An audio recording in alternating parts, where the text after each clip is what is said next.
For those who don't know me, I'm Paul O'Cray. I'm the Vice Chancellor of the University. It is my very great pleasure to welcome you and to introduce our speaker, Professor Jeremie Gilbert, who, and this is an inaugural lecture, the title of which is Fighting the Curse of Natural Resources, a Human Rights Manifesto. And as you will see, it coincides nicely with the publication of Jeremie's new book from Oxford University Press.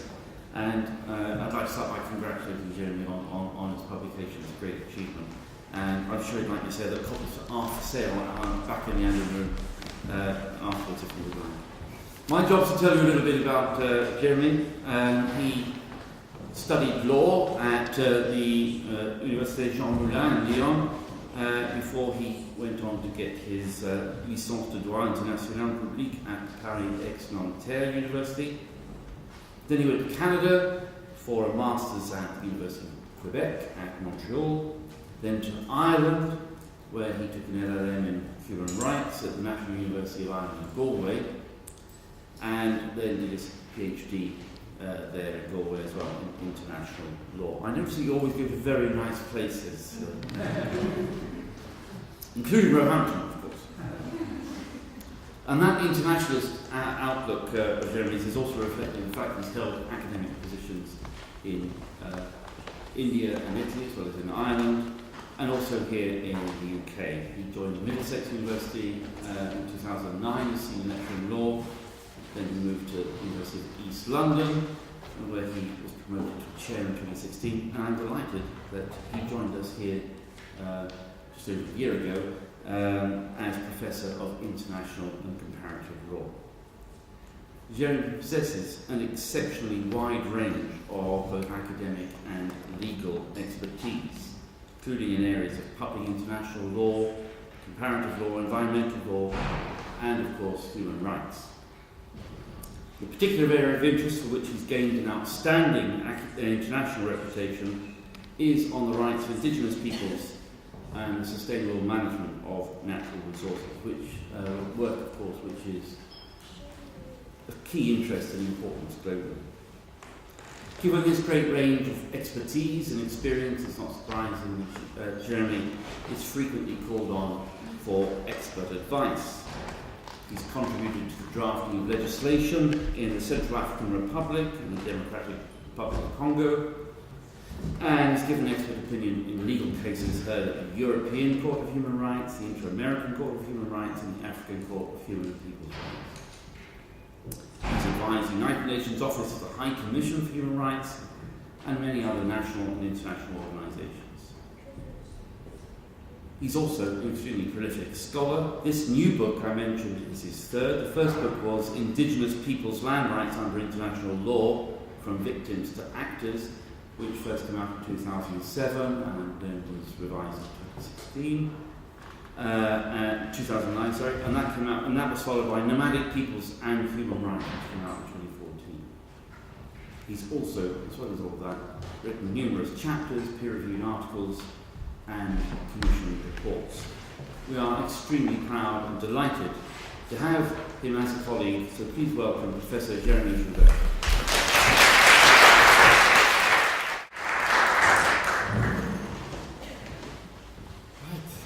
Good evening. Welcome to the University on a very beautiful Monday evening. It's a very nice audience. Friends, family, colleagues. So, a bit nerve-wracking as well. I'm not used to speak to my family and my friends, so welcome here. It's a bit of a triple occasion, actually. So there's the new book, there's my new chair, but also there's a new academic home, and I'm going to return to Paul. I'm very proud to have joined the university. You can see it's a very beautiful setting. Not in this room. If you have time to come back in springtime, you can see we have a beautiful lake. It's a very nice place to walk. I'm also very proud to join Roehampton because it's a university that has a long ethos in social justice, which has been very important for me in my choice to find an academic institution. Some of you that know me for quite a long time know that I've been quite nomadic myself between universities. I really choose to be here, and I'm delighted to have joined the team, so delighted to have all the colleagues. let me maybe say a few words of the department. So social science has a long pedigree in human rights research, especially in sociology. So I'm glad to be able to join the team and add a bit of a legal addition to this long pedigree. But more recently, in 2015, the university made a very wise choice of opening the law school, which, and I'm very proud of that, I'm the first chair and the first professor of law in the university. What I'm very proud is this law school has a vocational approach, which is we do law in practice, and you can see why for me it does matter. I believe in hardcore legal analysis, but at the same time it has to make sense on the ground to people. So that's really sort of a match made with the university, so I'm really happy that you took the time to travel despite the trains, the chaos of a Monday evening to actually join me and see the place. Hopefully you will come back over the next few years. So, without further ado, let's talk about my long title. It's always hard to find a title which is going to match an inaugural. I wasn't sure about the word manifesto, but this is really what I believe. So I'm going to share with you a little bit on those connections. Again, some of you in the room might not be surprised that, yeah, Jeremie writes about natural resources, because that's basically what many of my colleagues here have been doing studying with me in the LM, and they know I was always obsessed with the environment and the connection with human rights. So I'm going to talk really about that. How can human rights law actually contribute to the crisis we're facing in the way the natural resources are managed or badly managed and misappropriated? Why is it a manifesto? I will explain a little bit, because sadly, as you can see, we haven't yet moved very fast. We need to move really fast because the crisis is really upon us. We might have seen a demonstration last Saturday in London, but this is really getting close to home. The book and my research in general is on that connection.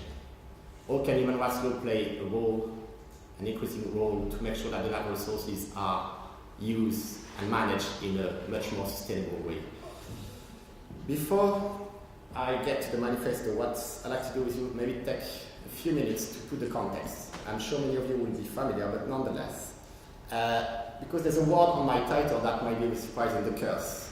So I want to talk a little bit about why is there a curse of natural resources.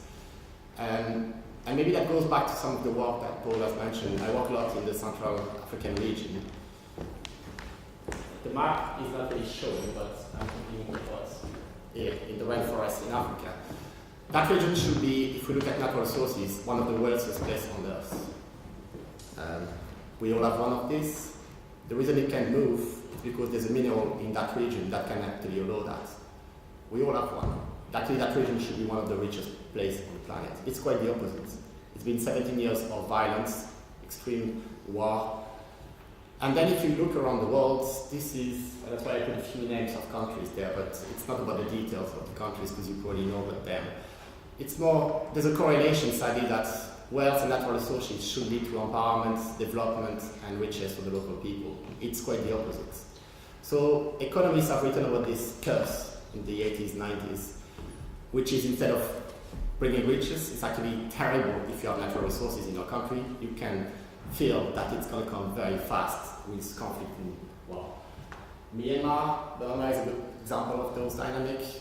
Reopened for what was meant to be democracy a few years ago, but going back into chaos and extreme violence.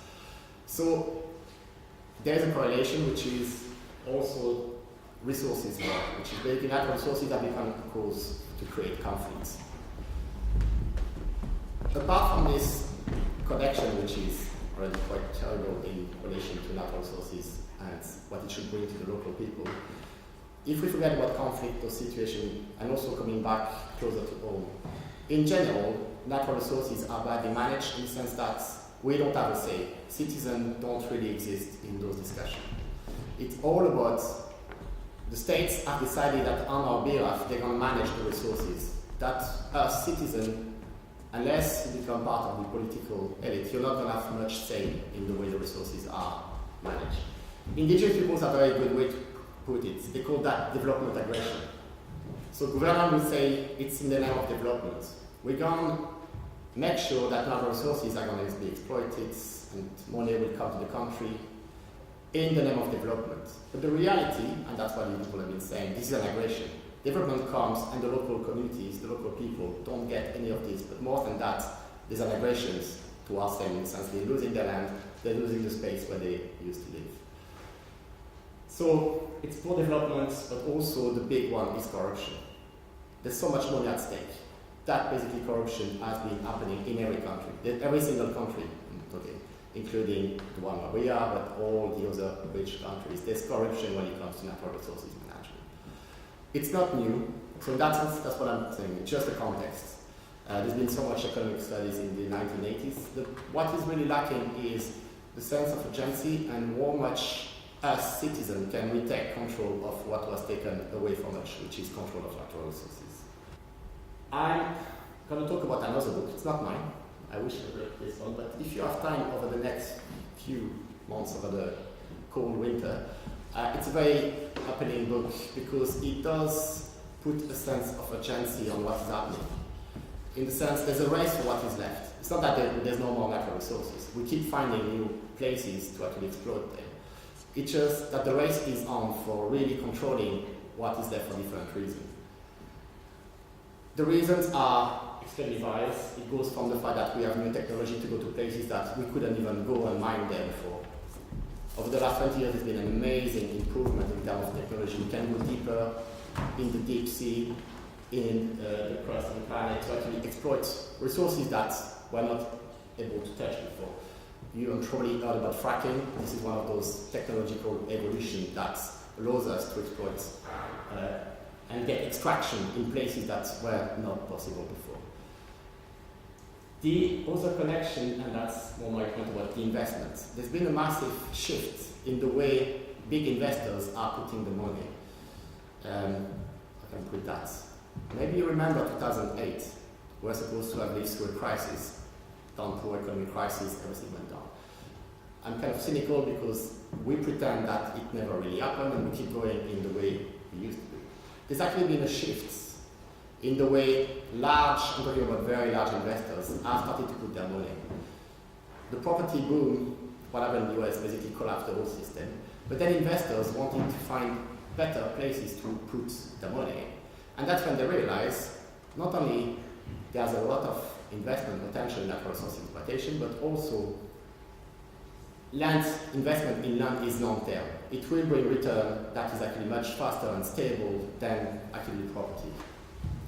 So what we saw, and that's across many places where I work, especially in Africa, we saw this so-called land grabbing, which is grabbing the land by investors, imagining that maybe one day there will be money to be made on those lands. So there's not yet exploitation, but they invest in the fact that there will be at some stage money to be made from those lands. It's been absolutely astronomical across Africa.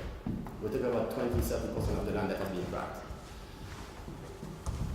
Why again is that move from the investors? The other thing that has changed is how much it costs, how much money we can make with some of the plants. So the reason, if I take a country that I'm really familiar with, which is Kenya, why are all the plains of Kenya been suddenly facing those massive scale investments? Because of the production of food. Food prices after 2008 went on the rampant. And of course, then the equation, if you want to make good money, it's many of the Gulf states have started to invest money in places to basically make sure that when the food prices are going to go up even more, they will get the return of their investment. States are giving away those lands for 99 years with very little control. So now imagine back for the citizen, the local population, they're losing their land to large-scale investors with a 99 years lease put on them. So that's one of the drivers. The other driver is the change in agricultural production. So what I mean by this is, sadly, all of us today have used palm oil. I'm trying to avoid it, but it's really hard because it's in everything we use. Why am I making that connection? Because in many places across the world, we see massive forests being deforested, massive land being taken away. Why? To put those very valuable new bio source of plants that actually going to bring a lot of return money. So this is the feedstock, the bioenergy market that also been booming for the last 10 years. Don't get me wrong, I'm not saying bioenergy is something we should totally avoid, but there's nonetheless an impact that needs to be and also the local committee are again losing on that battle. The last one is probably the largest one, is the impact of climate change. And I think I need to spend too much time on this. We know it's coming, it's there. Whatever some of the politicians might be saying, we're already well in it. Now, what is the consequences? Because of the change of the climate, there's also new places on the rest to what's left that have been opened for exploitation. That book is exactly about a flag that was put by Russia close to the coast of Greenland when the defrost is happening. There's a massive battle to actually control those places, especially close to Greenland, the Arctic Circle, the Antarctica, where everything is melting. Why? Because it's every mining possible. The battle started really sort of 2007, 2008, and it's going very fast. So that also has an impact, again, on the local population and their human rights. So I'm going to move a little bit because this is the context, and I assume most of us will kind of know about this, but if you have time, again, I invite you to read that book. Extremely depressing, but kind of to the point. What about the law then? What is the scope for us citizens to get somewhere? So if I move to, which is, as Paul said, I've studied public international law. This is really where I spend a lot of time on trying to understand those dynamics. If you want to understand the law between natural resources and us, there's very little, because the law, international resource law, as we call it, is a mixed bag of different branches of international law. What I mean by this, it's not a field on its own, but it's put together. But the main thing is, international environmental law, we don't have a say. This is interstate relationship. The law of the sea as well, we don't appear as citizens. All those branches of law that I've listed there are between the states. So unless you're states, you don't get to the table of negotiation. You're not consulted on the way the sea, the environment, or the trade taking place on those lands, and even the cultural connection to the lands and the resources will be used. We are not part of this. Only states go to the table. Recently, probably followed the Paris Agreement on climate change, and you can see what those agreements leads to, which is hardcore political negotiation with very little implementation and follow-up. The problem is we're talking about the natural resources that belong to all the citizens of those countries. Also, what is the problem for me is, where is human rights law?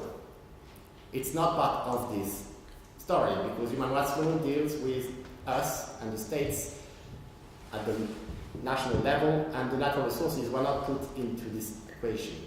So we have our civil and political rights, we have our protection on economic and social rights, but natural resources wasn't really there.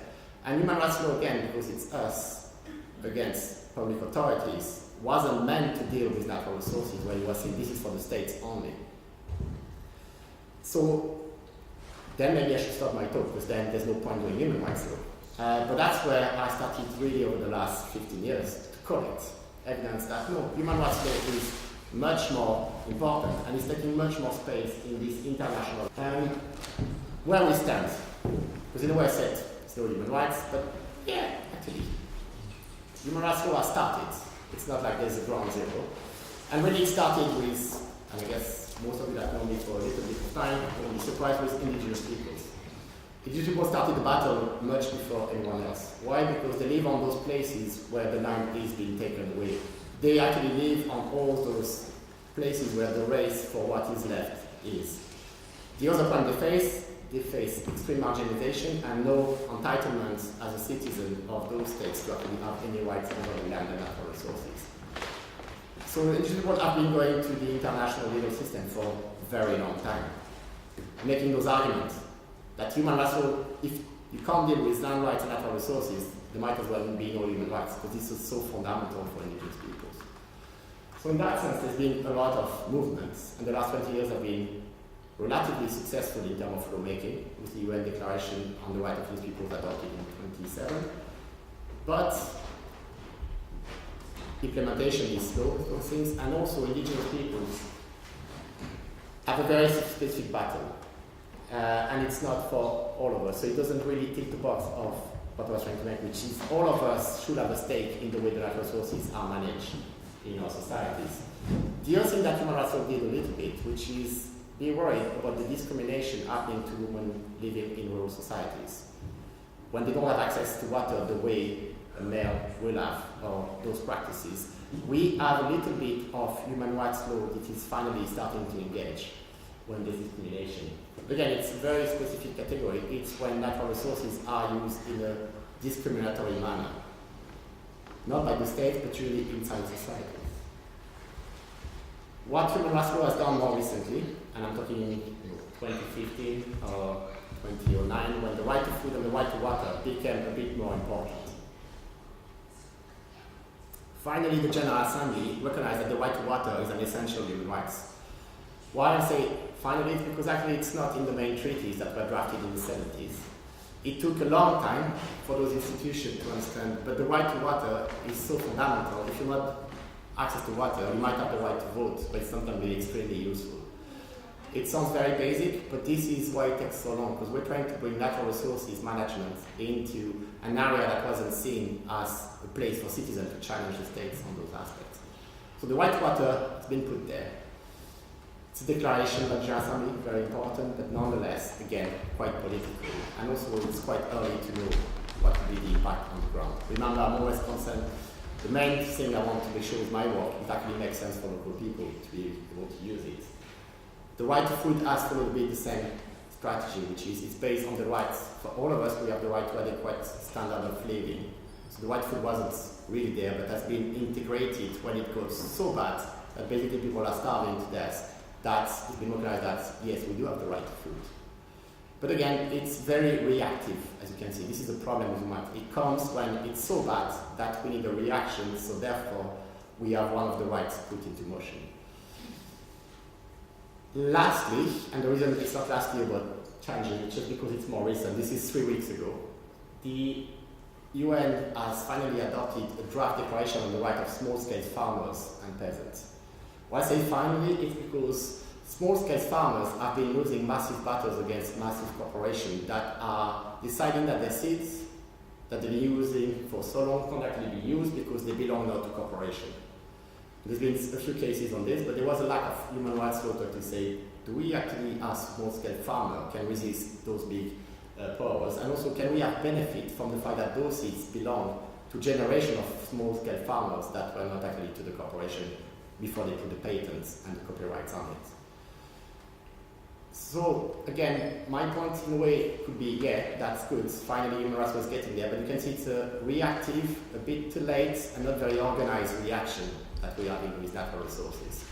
So, that's where my more manifesto come in. Manifesto, or let's say, a framework of reflection. So what you've got there is a summary of the book. So I'm not saying don't buy the book, but if you want a quick summary, I'm going to give it to you, which is, I've been trying to figure out the relation between human rights law and natural resources through 6 main angles. I call them the battleground. The first one is on sovereignty. So I've said, me, the states, I deal with the natural resources on the behalf of my citizens. The first chapter really, I will go back to detail, but goes back into this. Why? Because there's international is not a very linear process actually. I wish it was very logical, but it's not like this because it's politics, it's diplomatic meetings. I'm going to take you back a little bit to the history of international in the middle of the 1950s and 60s.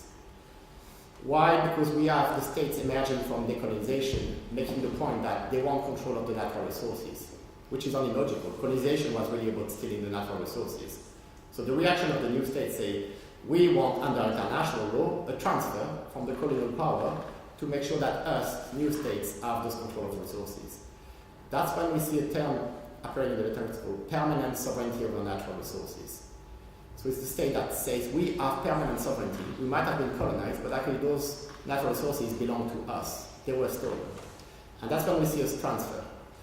At the same time, exactly at the same time, we have the negotiation for what is going to become the treaties under human rights law, the International Covenant on Civil and Political Rights and the International Covenant on Economic and Social Rights. Those 2 covenants that are the key human rights we all have one common article. And that article says, all peoples, and that's my quote there, may for their own and free dispose of their natural wealth. So it's a bit like, well, that's it. Human rights law is about natural resources. It says all us, all people, we have control of the natural wealth in our lands. The reason I gave you the history was the ambiguous way the state done it. On the one hand, they claim we as states have control, but we want peoples to have a little say there. The compromise was the states will do that on our behalf, and that article was put to sleep. I call it the sleeping beauty. This is Article 1 that's been sleeping for so long. That wasn't seen that it's so important. That statement, which is the main statement of human rights law, is there, but wasn't seen because the state said, no, sovereignty, this is me, the states, I control it. So, until, again, same people, indigenous people came around the 1980s, the 1990s, saying, no, we have these rights. We are peoples, we are indigenous peoples, so we have the right to natural wealth. The big negotiation with the same state, but you can't break away. You have to stay inside the state, and maybe you might have a little bit of a discussion apart in those negotiations. I'm making it simple because I wish it was that simple, but that's basically the way it was revived in terms of lawmaking. That very sleeping promise that all people should have the right to self-determination of that natural resources was put back into motion. And I think it was important because not only for the people, it was for people to realize, oh, human rights will say that, knowing that all the context I gave you, that we don't have a say on the way those resources are managed, and we're going into a war with the way they are managed. That's opened a new movement that are starting to use human rights, which is the food sovereignty movement. It's connected with, I don't know if some of you are doing the slow food, I hope you are. If you're not, this is connected to this, which is the idea that the food we use, it should be produced locally and controlled by the local people, and it should become part of our economy. Why am I making a connection? Because for once we have a movement that is starting to use the human rights language. And the language they use is food sovereignty, saying we have control about the way the food should be produced because it says there in this Article 1 of the Covenants of Human Rights Law. So, for the end, I wish there was one, but it's not, but you can read the book. It goes more into detail of this, but I'm going to carry on giving you my framework, which is the first one. Yes, human rights law actually states you have some sovereignty, but actually the people have a say. And they have, for their own hands, they should control the way those natural resources are managed. Two, which is very connected to it, there's another promise and even more sleeping beauty of human rights, which is the right to development.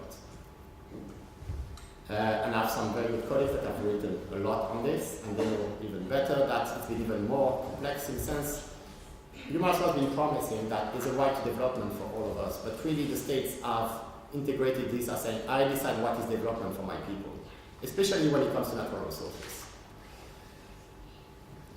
Again, these people have managed to push a little bit this idea and say, no, development means participation, means consultation, even more than that, it means consent. And this is when these people have pushed the big door, saying, well, this right to development should mean something practical, which is, can we be consulted, at least? Can we have a say in the way those big development projects on natural resources are? Also, what has been interesting is a new door that has been pushed through, which is, hang on, there's a lot of money being made there. If we have the right to development, really, where is that money going?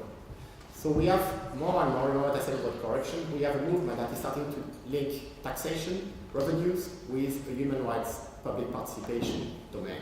The fact that we should actually have not only transparency, we should know how much tax is being returned to the payee when they come to the country, when they actually use natural resources, because remember, those natural resources should be our own, not only to the people we elect, they're just there to represent this. So that's the idea that how do we go back to this and have more transparency, then clarity on how much revenue, what are the deals made with investors? Because the city have got say on those contracts. Most of the investors get away with taxation. They've been invited to the countries where we tell states that we want you so much, you don't have to pay tax. So even what is supposed to be the basic return to us, which is taxation over the natural resources, is not coming back to most of the people. So my point here is we don't have a human rights to good governance, but it's starting to be there under the lens of a right to development, public participation, knowing that we as citizens should actually start to push a bit more. Again, this is where you can see my framework. I've done hardcore study on the law, but also I'm pushing for a manifesto saying this is for us citizens to actually take back those mechanisms to push the states to say this is actually a human rights issue. The third lens, if you want, that I looked at is a more classical one, which is the right to property. What I mean by classical, human rights law has a very long pedigree with a right to property. There's a big limitation with this right to property. It doesn't usually concern natural resources. Most constitutions across the world or the legislation would say you can have your right to property, but hang on. If something is found on that land, that's not yours. If oil or something very valuable, then it goes back to the government and we have the right to push you out of that land. So that has been one of the issues, but also more in the theory of the right to property, there's a fundamental problem in the way it's been perceived or integrated. It's been seen as individual, exclusive, and based on the market value, meaning the states will pay back just based on the market value, which totally disregard other aspects of the relationship with natural resources, which could be cultural, which could be collective, and often about sharing. Just to take an example, closer to home, think about the commons. Think about another example is what happened in Scotland. Finally, we have a legislation that says this property can be a community. They don't have to be exclusive. It's not about putting your name to it and say this is mine only, and you'll be a trespasser if you come to that land. When you come to natural resources, there's a long tradition of sharing those natural resources with a good reason. It's actually to make everybody will benefit from this. So that's why I'm using the commons, even though in London we will not bring in anymore our cows to the commons, but that was the idea why they remain in the commons and they don't belong to only someone. And that's where human rights is starting to finally change a little bit, realizing that it can't be exclusive, it can't be only about the market value, and that will be more collective right of study.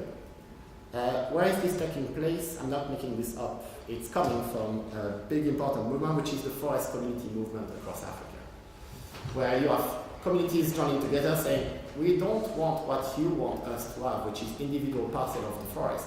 We're telling you as the community that land is a collective sharing ownership of the community.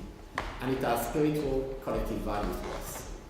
The final side will say, yes, but we're ready to pay the price in the market value of this. We are saying, no, it's not what we're interested in. We're interested in the turning, the long-term sustainability of the way we use those lands. Same thing is happening with the fishing. And that's often a reaction to the fishing quotas, where communities are starting to say, those are imposed on us. Why don't we actually take control? We know better than the politicians and the bureaucrats that are putting those quotas into action. And also we have a direct stake, because we want to make sure that the fishing will be equally shared and used by the communities. It sounds a bit idealistic, but I'm looking on communities that are starting to use the language of human rights in their daily battle with their governments. Number 4, so here I'm looking at another lens, which is, you can see what I've been trying to do, which is to think about what are the entry points for human rights in these natural resources, and one which sounds obvious, which is the right to life. Our main human rights is obviously the right to life. We have the right to be alive, and there are some limitations to this, but one of them is maybe it should mean that we have access to a source of livelihood, which is food, water, and security over this. So this is another way to look at human rights, which is there an entry there with the right life? Again, it's a bit the argument I mentioned, which is it comes a bit late when there's starvation and famine. It's famine too late, people are already starving. We know that famine are often man-made. Even there's always a natural reason, there's often actually a push for different interests that create those famine and starvation. So human rights here has come, but again, in not a very pleasant and a bit late environment. So my argument is we'd say we need to look more at the livelihood aspects before it gets to the point that it's late. To be a bit more realistic of what's happening, here we have an interesting junction between human rights law and international humanitarian law, the Roehampton conflict, and international criminal law. Finally, we have an institution that will go after the people that have committed serious atrocities, the International Criminal Court.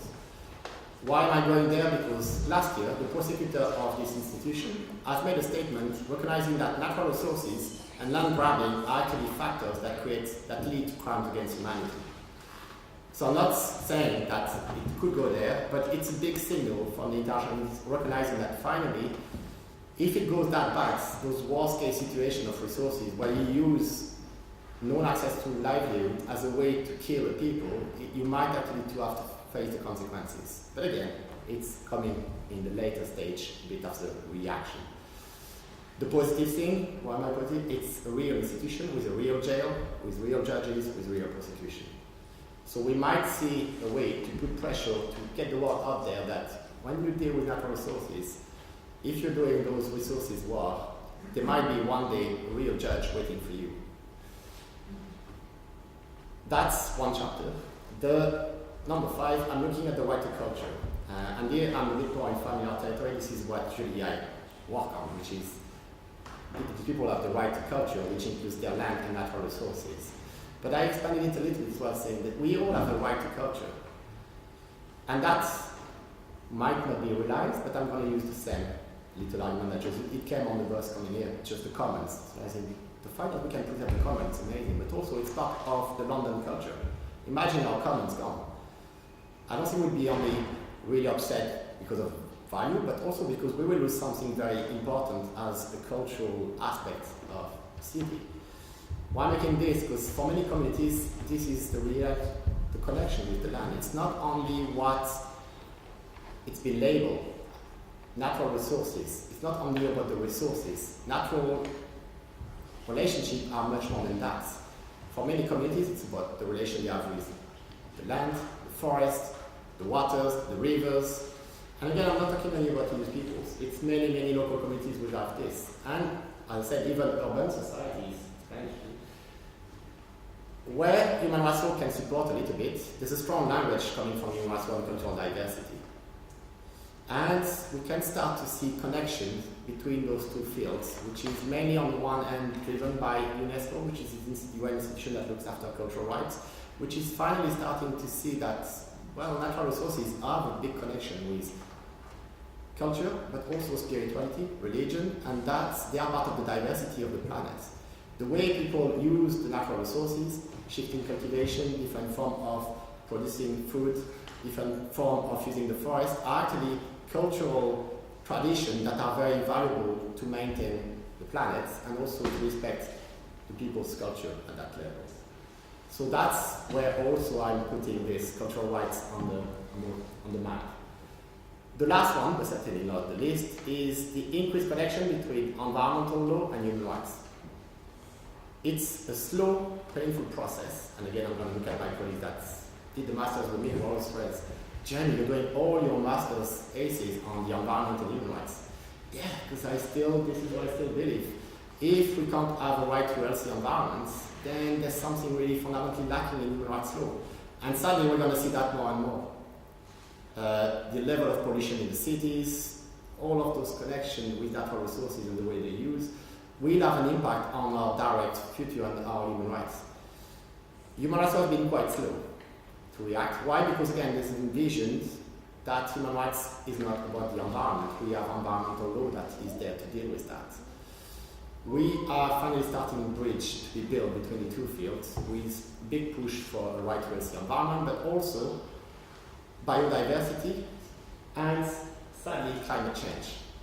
What I mean by sadly climate change is we have so many cases of litigation going to courts that are using human rights. 3 weeks ago there was a decision by a Dutch court that made that connection, say the fact that the Dutch government actually doesn't respect the targets on reduction of emission is a violation of the right to life and the right to family, which are based on the European Convention on Human Rights. So we're starting to see a movement there where if the government are not actually following those targets, they're going to be put into litigation by activist lawyers, and I'm looking at Lucy, but it could be all of us, to push this. So there will be more and more, and that's why I said sadly, of this connection made between human rights and climate change. Why? Because this is an entry point for us to tell the government those targets, reduction of the emission and dealing seriously with climate change is actually a human rights issue. It's not only a political, environmental issue. So you can see why I wasn't sure to call it a framework or manifesto. It's something between the two. In the book, it's put as an appraisal because this is an academic study, but I'm making the same, much more academic point. Now, as I said, something I'm really keen before I leave the space for discussion and meeting all of you in a nicer setting with drinks, which is, yes, but okay, in practice, is there a scope that it will happen, all those manifestos? I would say it's timely because we're in the middle of it. There's a legalization, so meaning the legal processes are getting there all the time. The fact I'm using this example of climate change is one, but there's actually so many examples of more and more citizens are using the court of law to say, but the fact that the way you deal with natural resources is actually human rights. It's a human rights violation. The picture I put there, this is the case from the African Court of Human and People's Rights, where you see my respondent was involved and I was there for the which make that connection. The people clearly make the connection saying, if you don't protect the environment, and if we don't have a say in the way it's done, it's actually a violation of human rights. So that was a year ago, but there's been so many cases that are starting that I even myself that follow those cases all the time, I'm starting to lose track. Is that good or bad? I said it's a reaction.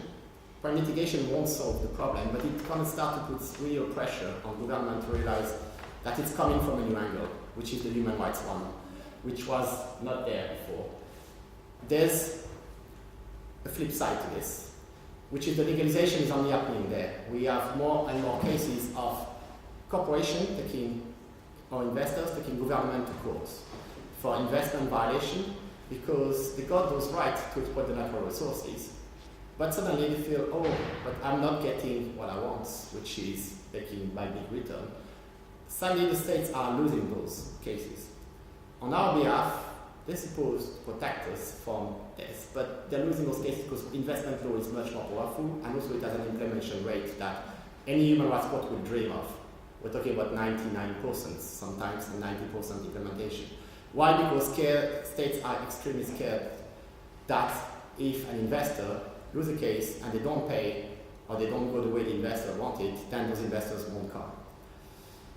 Why am I saying that? Because the interesting shift has been states, for the first time, are saying, hang on, if it's the human rights of my citizen, the fact that they don't have access to water because an investor has got the right over the water production in my country, maybe I could bring the human rights angle as a defense against those investors.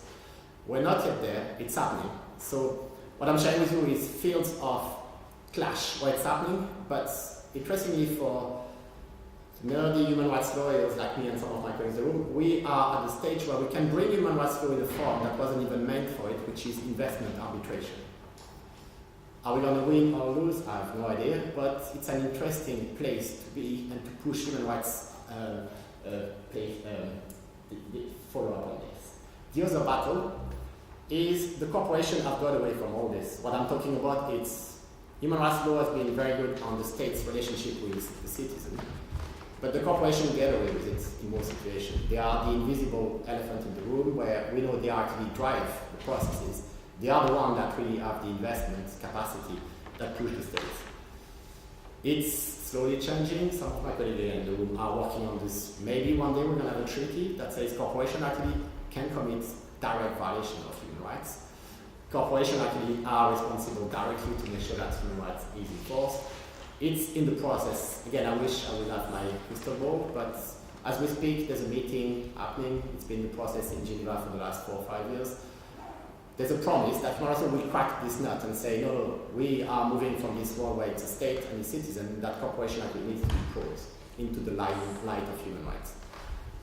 What helps a little bit is the cases I'm mentioning. It actually cracks a little bit that nut, saying, no, corporation, you are the one intermediary that needs to be put on top.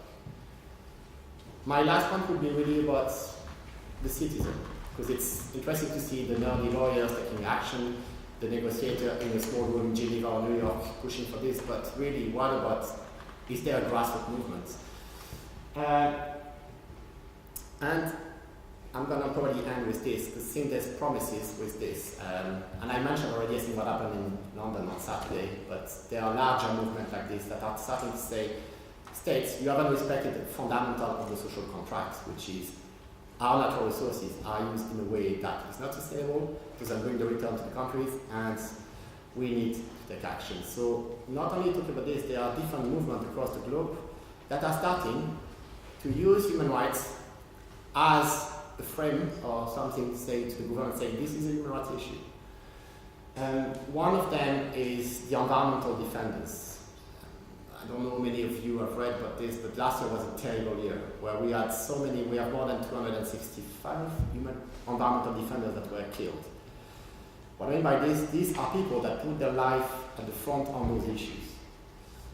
In the past, used to face jail, now we're talking about the bullets. And I'm quite serious, we're talking about Brazil, we're talking about places where there's been shift in government that are so violent that if you are opposing one of those developments, what's await you is basically a bullet, end of your life, or extreme violence against your family, all people you know. And all the places I've been, and I'm starting to really feel that there's a danger even for the people I'm talking to. It has got to that level of extreme violence. So the environmental defenders are across the front line, across the globe, and also they start to say, human rights law, if you're already there, you need to be with us. We need more support from the human rights movement. Another big movement, which has been there for quite some time, is the campesinos movement. So that's the picture there. La Via Campesina, which is a movement of small-scale peasants that usually don't have any rights because the land don't even belong to them. They are indented laborers that are just there to be exploited, but they are really the ones that produce most of the food that we use on the planet. They started to be much more organized in the 60s, 70s with those big movements. For me, the interesting thing, shift, is human rights was seen at the start as something very Western, individualistic, liberal values, which wasn't going to match the collective values of those groups that are really on the left, pushing for those changes. But that has been changed totally. In the last 10 years, this movement is using human rights as the main framework for their position. Why? Because they started to realize, yes, human rights actually has all this language that can be used in our position. So, especially you can see from the name Campesinos, it's mainly from Latin America, where it's very strong, but it has grown, and in Asia, it's also becoming extremely important in countries like Indonesia, Malaysia, where those movements are really starting to pick up. It's connected to the food sovereignty and slow food movement, more towards in Europe. This is where it's happening. And again, it's interesting for me when I go to meetings now in the UN. I used to go and have a very sort of global south colleagues in the room. They were all indigenous peoples from non-Western rich industrial countries. That has totally changed. Now we have farmers from Switzerland, we have farmers from Spain that come to those meetings saying, these are our human rights. It's a bit sad. It means that the oppression is so bad, they need to actually go to those meetings to say, do we have human rights under international? But it shows that we are not anymore in that position that human rights was this Western individualistic vision. It has really become a grassroots international movement in that perspective. The other movement, and there's a big organization, the Non-Global Witness, or other organizations like this, that really work on this corruption and taxation. Tobin tax, maybe some of you have been following what they do. So there's all those movements that, as I say, we need transparency and clarity on the taxation.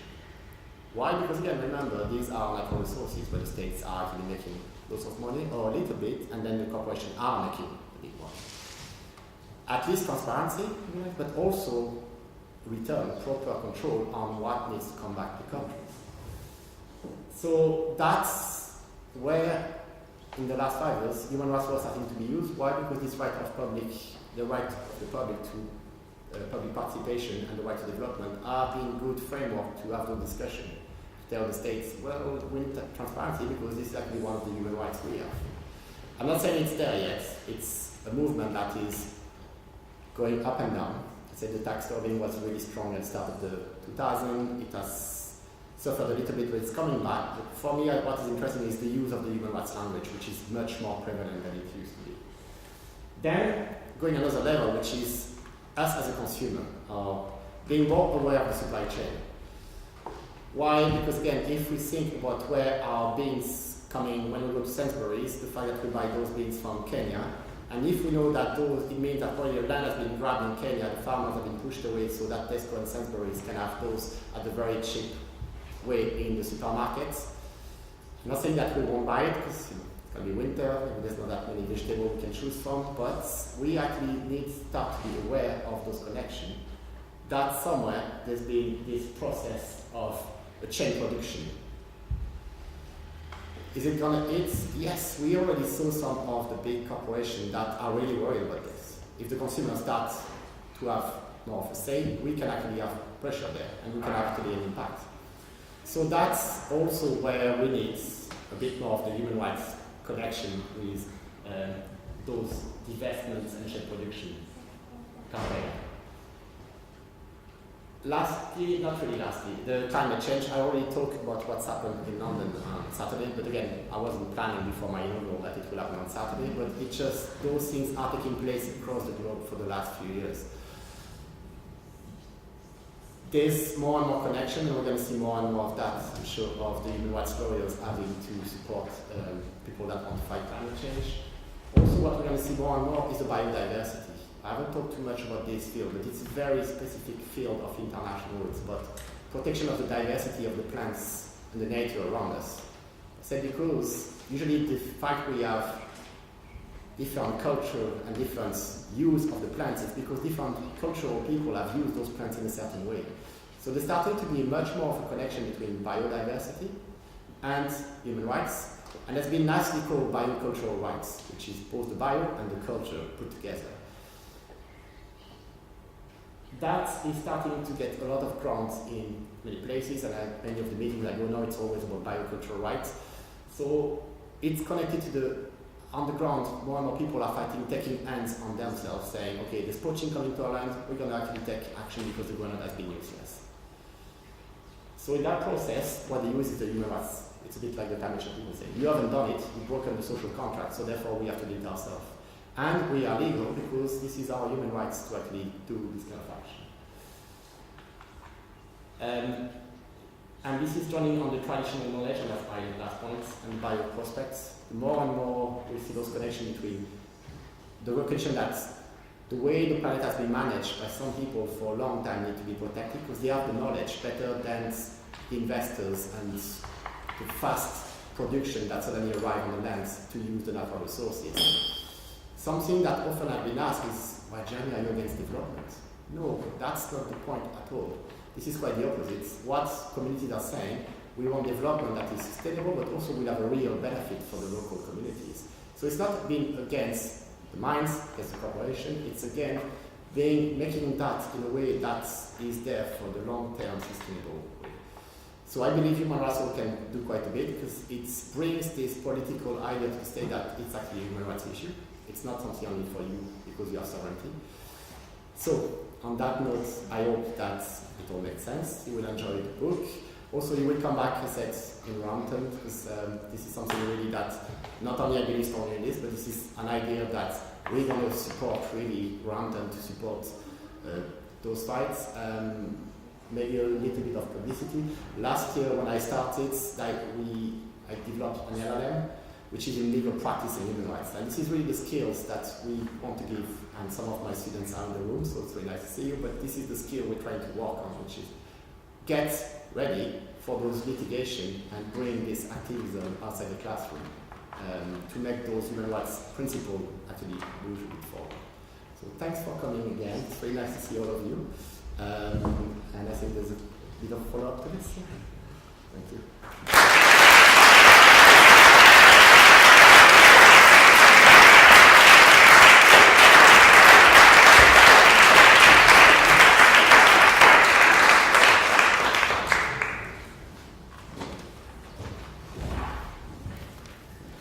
Jeremie, thank you for a really terrific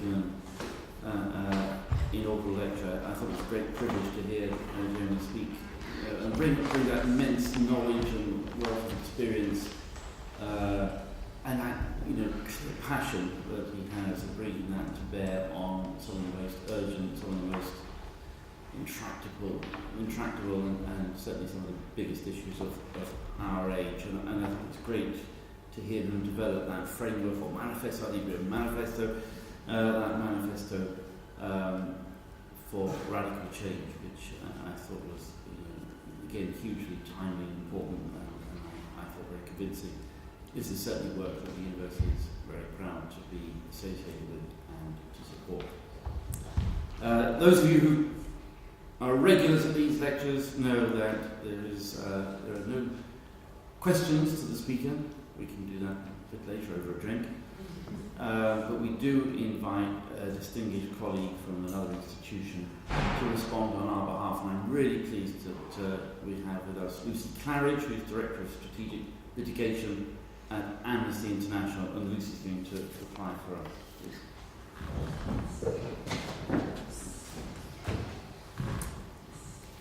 Good evening, everyone, and thank you very much for inviting me here, and congratulations to Jeremie for another book, his third book, as well as a fascinating and very pertinent lecture this evening.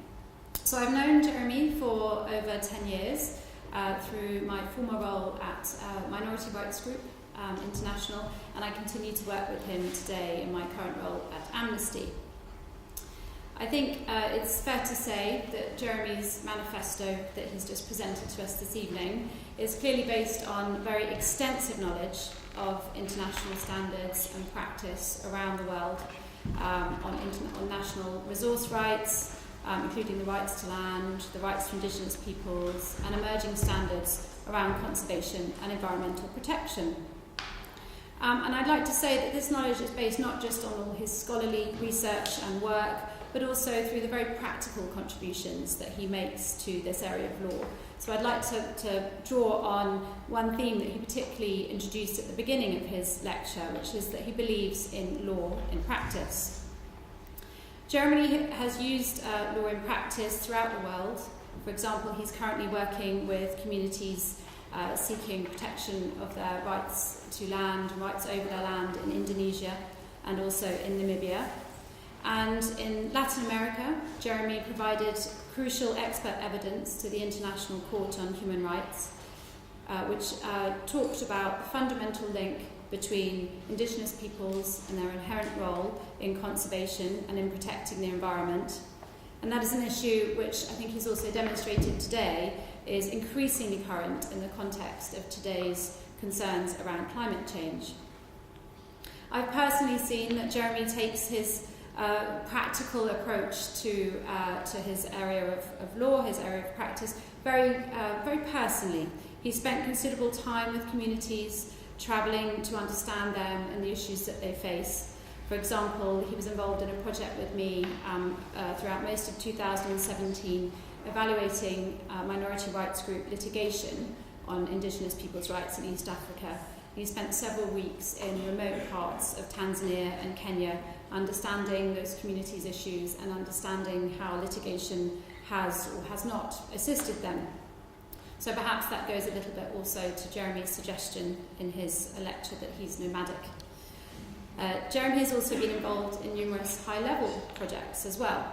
And I've had the honour to work with him in several of these. First of all, he authored and researched an extensive report on the impact of Indigenous peoples' land rights litigation for the Open Society Justice Initiative, a very well-known NGO.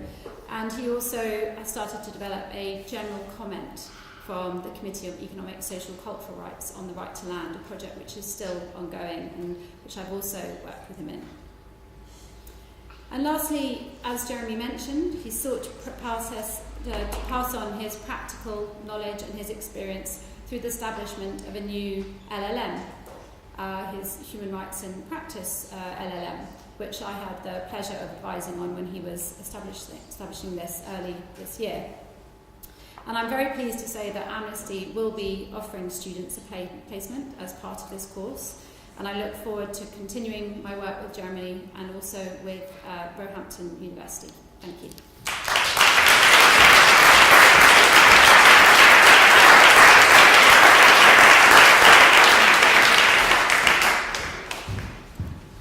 Lucy, thank you very much for that, and that brings us to the end of our formal process this evening, but we do have a chance to talk to Jeremie, and I'm sure talk to Lucy as well afterwards over a drink and something to eat back in the admin room.